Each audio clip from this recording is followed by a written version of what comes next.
Today on Monday, Iraq is holding their elections. What does this mean to us? According to Iraq's central bank, removing corruption is the absolute minimum requirement for Iraq to be eligible to revalue their currency. These are the provincial-level elections. It's the second half of the government.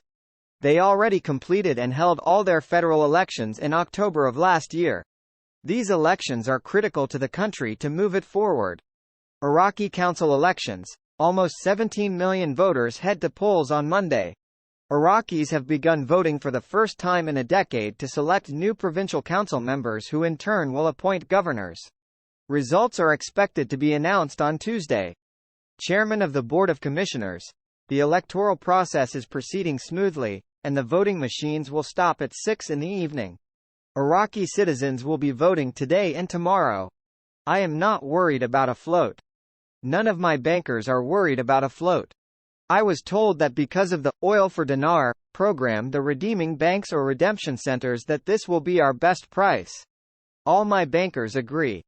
They have a paragraph in the laws that may need an amendment. It has to deal with the average production cost per barrel of oil. It's used to be $8, but now it's $21. When they change the value of the currency, it's going to need to be adjusted according for a fair valuation for how much money is it going to cost to get it out of the ground. That's going to be relevant to what's the dinar worth, because we're not going to be using the dollar, we're going to be using the dinar. If you held your dinars for 1 year and you have the receipt to prove that, the date, then more than likely you'll be somewhere in the 20% range of taxes.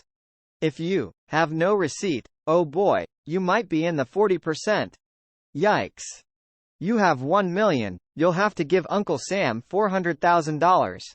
I'd rather give him $200,000 because I have a receipt where I've held my dinars for at least 1 year.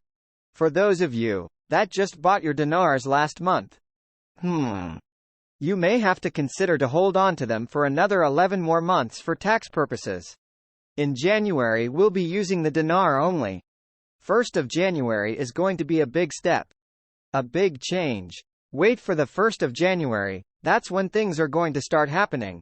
You might see the deleting of the zeros or the new currency in January. Somewhere or somehow or when it's going to be 1-to-1. Iraq cuts oil production by 223,000 barrels per day voluntarily. Iraq is over 90% dependent on oil revenue and oil prices. Therefore, when OPEC speaks, we listen, and we listen very carefully, almost as carefully as when the CBI makes an announcement.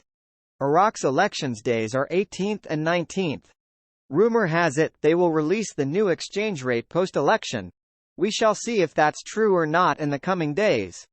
There's a new article out that many people are translating and confusing. They are not talking about an RV in Iraq. They are talking about the spread being in compliance early next year. Just a reminder, the spread is the difference between the official rate and the market rate or street rate, and has been way out of whack recently in Iraq.